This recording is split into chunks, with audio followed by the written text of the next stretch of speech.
नमस्कार जोहार, आप देख रहे हैं झारखंड समाचार। चलिए जानते हैं झारखंड की 25 बड़ी खबरों को फटाफट अंदाज में। तो पहली खबर देखिए, जहां बाबूलाल सोरेन ने दाखिल किया नामांकन, पिता चंपा सोरेन और सुदेश महतो रहे साथ। घाटशिला विधानसभा उपचुनाव में शुक्रवार को भारतीय जनता पार्टी के उम्मीदवार बाबूलाल सोरेन ने नामांकन दाखिल किया।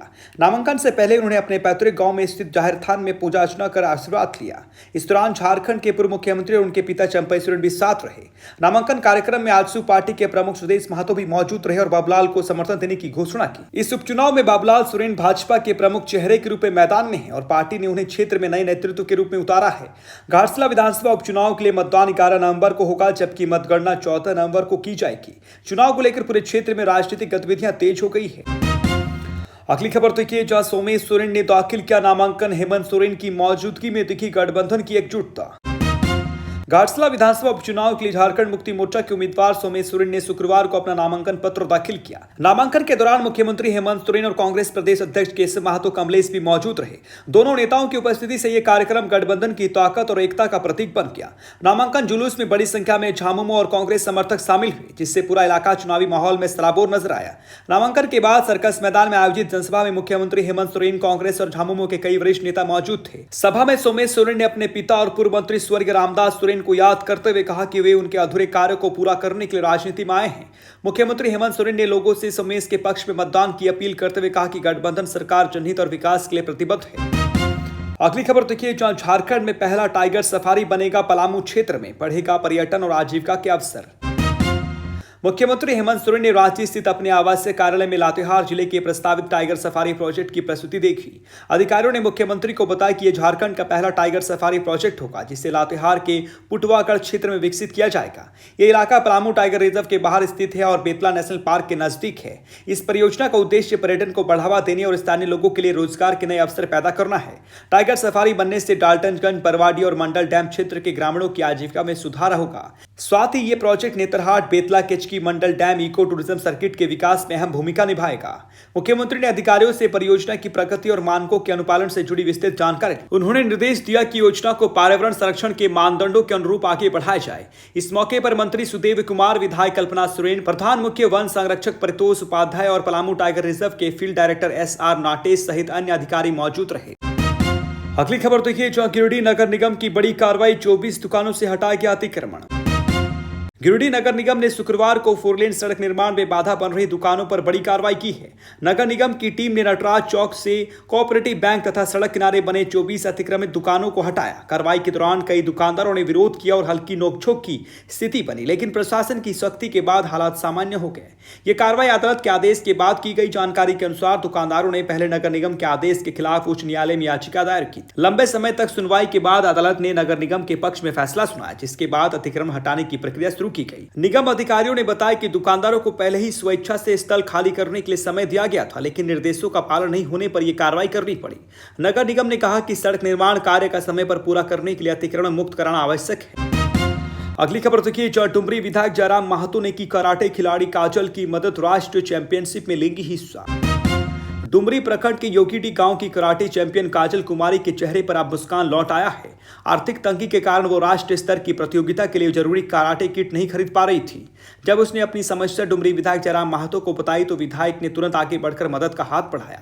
जयराम महतो ने अपने निजी वेतन से काजल के लिए कराटे किट खरीदे हेतु आर्थिक सहायता प्रदान। अब काजल आगामी 28 अक्टूबर को उत्तर प्रदेश के प्रयागराज में आयोजित राष्ट्रीय कराटे चैंपियनशिप में हिस्सा लेगी।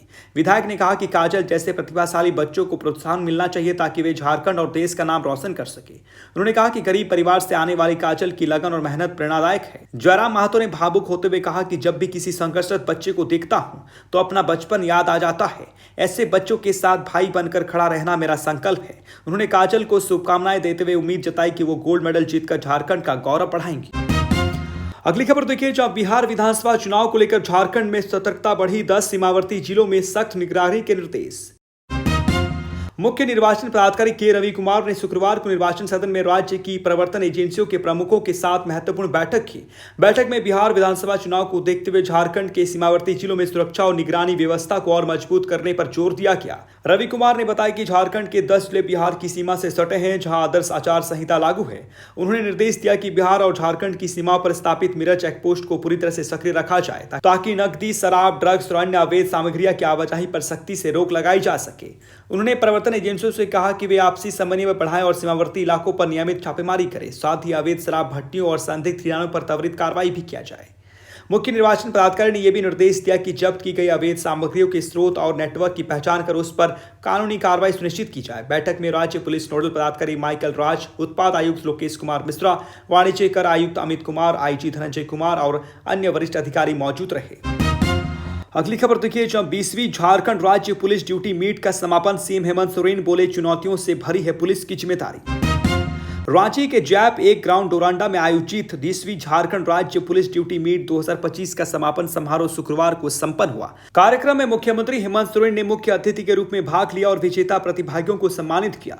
मुख्यमंत्री ने अपने संबोधन में कहा कि पुलिस किसी भी राज्य की रीढ़ होती है और उसकी जिम्मेदारी लगातार बढ़ती जा रही है। उन्होंने कहा कि जैसे जैसे राज्य विकास के नए आयाम छू रहा है, वैसे वैसे पुलिस बल के सामने भी नई चुनौतियां सामने आ रही हैं।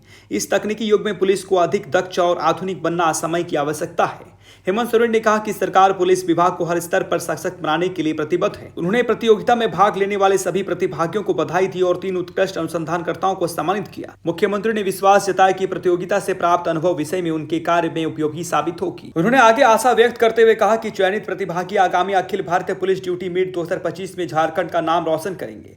इस मौके पर डीजीपी अनुराग गुप्ता, एडीजे प्रिया दुबे, आईजी मनोज कौशिक सहित पुलिस विभाग के कई वरिष्ठ अधिकारी उपस्थित थे। अगली खबर देखिए, जहां लोहरदगा में पुलिस की बड़ी कार्रवाई, 40 लाख की अवैध शराब जब्त, 2 तस्कर गिरफ्तार। लोहरदगा जिले में कुड्डू थाना पुलिस ने अवैध शराब तस्करी के खिलाफ बड़ी सफलता हासिल की है। पुलिस ने कंटेनर से लगभग 40 लाख रुपए मूल्य की अंग्रेजी शराब बरामद की है। इस दौरान कंटेनर के चालक और खलासी को गिरफ्तार कर जेल भेज दिया गया है। यह कार्रवाई बिहार मद्रसेद इकाई पटना से मिली गुप्त सूचना के आधार पर की गई। सूचना के बाद लोहरदगा एसपी सादिक अनवर रिजवी के निर्देश पर एसडीपीओ श्रद्धा करकेट्टा के नेतृत्व में थाना प्रभारी मनोज कुमार सहित एक विशेष टीम का गठन किया गया। टीम ने चंदवा की ओर से आ रहे कंटेनर संख्या BR01GL 7659 को जांच के लिए रोका। तलाशी के दौरान वाहन से 413 पेटी अंग्रेजी शराब बरामद हुई। जब चालक से दस्तावेज मांगे गए तो वो कोई वैध कागजात नहीं दिखा सका। एसपी सादिक अनवर रिजवी ने प्रेस वार्ता में बताया कि शराब हरियाणा से लाई जा रही थी और बिहार झारखंड के रास्ते तस्करी की योजना थी। उन्होंने कहा कि पुलिस की सतर्कता से तस्करी का बड़ा नेटवर्क ध्वस्त हुआ है। आगे भी इसी तरह की अवैध गतिविधियों के खिलाफ सख्त कार्रवाई जारी रहेगी। अगली खबर देखिए, जब विनय सिंह की याचिका खारिज, रांची, हजारीबाग और गुमला शोरूम बंद रहेंगे। हजारीबाग में वन भूमि के अवैध लेन देन और उसके म्यूटेशन कराने के आरोप में ऑटोमोबाइल शोरूम मालिक विनय सिंह का रांची, हजारीबाग और गुमला स्थित शोरूम अब बंद रहेगा। विनय सिंह ने गुमला और रांची के डीबडी स्थित मोटोजोन तथा हजारीबाग के नेक्साजेन महिंद्रा शोरूम को सील हटाने के लिए हाईकोर्ट में याचिका दायर की थी। रांची हाईकोर्ट ने जस्टिस दीपक रोशन की अदालत में आज सुनवाई करते हुए एसीबी की दलीलों के बाद विनय सिंह की याचिका खारिज कर दी। इससे उनके तीनों शोरूम का ताला अब खुलने की संभावना नहीं है। कोर्ट ने पहले तो शोरूम खोलने का आदेश दिया था, लेकिन एसीबी के वकील सुमित गोड़िया ने इस आदेश का विरोध किया। उन्होंने तर्क दिया कि शोरूम खुलने से जांच प्रभावित हो सकती है और साक्ष्यों को नष्ट किया जा सकता है। विनय सिंह फिलहाल जेल में बंद है और इस मामले में जांच जारी है। बड़ी खबर के इस खास बुलेटिन में जुड़े रहने के लिए आपका धन्यवाद। जोहार।